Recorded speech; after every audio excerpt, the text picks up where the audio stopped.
خبر kurda zihaldi kay dostları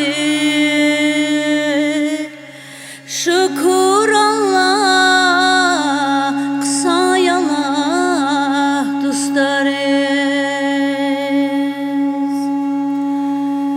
talab ediş bir vazi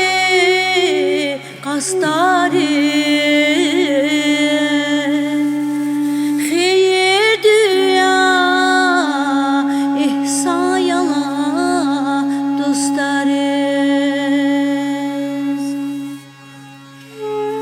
Hajalatır, xetar ziderinya Zaz alakay gülüşan yo serin ya Vila tudaç Dünyada kay şirin ya Ayıp mir insan yala dostlarız Juhayla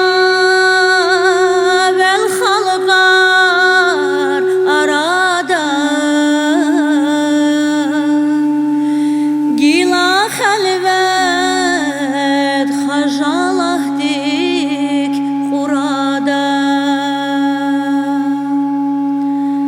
Derderi kay habar kada çarada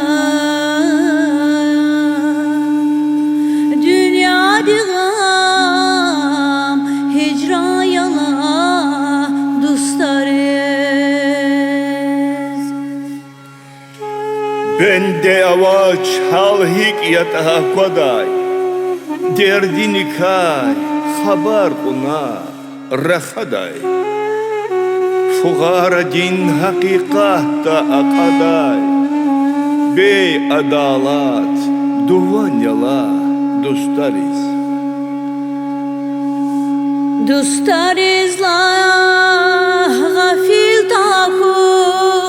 ya khara